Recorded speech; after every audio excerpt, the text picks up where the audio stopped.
dan merasa keinginan kita itulah yang terbaik. Ini belum bisa menjadi tawakal.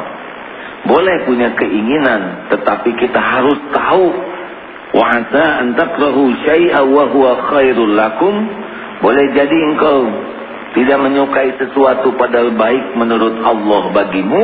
Wa asa an tuhibbu syai'an wa huwa syarrul lakum. Dan boleh jadi engkau menyukai sesuatu padahal buruk menurut Allah bagimu. Wallahu ya'lamu wa antum la ta'lamun. Allah Maha tahu dan kamu tidak tahu. Jadi ketika kita sudah mengakui ketidakberdayaan dan menyerahkan total diri kita kepada Allah, keinginan kita juga sudah kita pangkas tergantung keinginan Allah, ini sudah memasuki gerbang tawakal. Cukup? Belum. Sesudah itu tindakan lanjutannya, berhentilah memikirkan masalahnya. Karena dipikirkan juga sudah tidak terkejar solusinya. Sudah buntu. Berpikir apa sekarang? Berpikir bagaimana dia bisa menyempurnakan ibadah dia. Detik demi detiknya persembahkan kepada Allah total. Saat demi saat dia jaga, betul-betul mengabdi sepenuh jiwa, total. Apa yang Allah sukai lakukan, apa yang tidak Allah sukai jauhi. Fokus pikirannya ke sana. Sudah berhenti memikirkan persoalan, dan dipikirkan juga tidak ada gunanya, sudah buntu. Sudah satu pasrah total, kemudian ibadah total. Ada satu lagi kuncinya, yaitu sedekah total. Ini yang agak banyak terlewat. Biasanya kita ibadah merasa cukup, padahal ada lagi satu gerbangnya. Ini pakar ilmu ini adalah guru kita, Ustadz Yusuf Mansur. Jadi sedekah yang optimal itu bagian daripada kita melepas cinta dunia kita. Kalau kita berani memberikan yang terbaik kepada Allah, Allah bisa memberikan yang jauh lebih baik untuk kita. Kita suka masih sayang-sayang kepada Allah. Ada yang sakit, harus dioperasi 10 juta. Mau sedekah berapa? 200.000. Ya awet penyakitnya. 200.000 kan baru kutil aja yang dilepas, tumornya belum. Padahal dia tahu kalau dioperasi saja dia mengeluarkan 10 juta.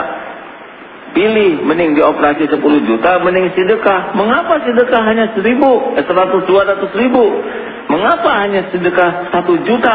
Padahal dia tahu dia harus mengeluarkan 10 juta tuh untuk dioperasi. Mending 10 juta saja disedekahkan semua, digantikan oleh Allah insya Allah dengan hal yang dramatis. Ada sebuah kejadian yang saya dengar, saya sempat juga bersama-sama melihatnya. Ada sebuah keluarga muda, saya mohon maaf karena tidak minta izin dulu menceritakannya, tapi tidak disebut nama, yang dititipi seorang anak, beberapa anak, dan salah satu di antaranya sakit. Dengan sakit yang subhanallah betul-betul menguras pikiran, tenaga, di samping harta. Mengapa? Karena 3 atau 4 hari sekali harus transfusi darah, 7 labu trombosit dan 1 labu darah merah. Kurang lebih itu yang saya simak. Mohon maaf kalau ada kesalahan. Nanti menjelang 3-4 hari penyakitnya ini kalau sudah pecah pembuluh darahnya, sang anak mimisan, kemudian beberapa saat kemudian muntah darahnya dan harus sudah ditransfusi lagi. Dan satu-satunya jalan adalah kemoterapi. Hanya ini menurut pengetahuan medis. Bayangkan 4 hari sekali itu sekitar minimal 6 juta, 7 juta rupiah. Lalu dengan izin Allah bertemu dengan seorang ustaz yang meyakinkan bahwa ini sakit dengan izin Allah dan bisa disembuhkan dengan izin Allah. Berani berapa? Inilah tantangannya. Kalau beraninya sedikit, berarti tidak sungguh-sungguh kepada Allah, masih berat oleh dunia. Ditanya berapa biaya kemo ini kalau di luar negeri, sekian ratus juta. Berani itu disedekahkan dulu biaya itu. Wah, ini menegangkan. Karena kemo sudah berjalan 2 kali, kalau dihentikan tidak bisa. Saya hadir pada waktu pertemuan itu. Anaknya sudah lunglai, tubuhnya lemah, pucat, terjadi bengkak, anak kecil. Dan saya memilih Allah. Maka sejumlah uang yang semestinya untuk biaya kemo ke depan segera diupayakan, sepertiganya cash, selebihnya hasil dari usahanya. Bayarkan kepada Allah, sedekahkan di jalan Allah. 1 bulan berlalu, tidak pernah berjumpa, tidak ada kabar berita. Takdir Allah yang mengatur setiap kejadian.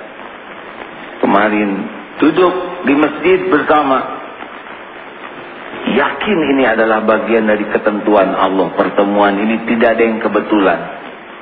Dek, apa yang terjadi sekarang dengan anaknya?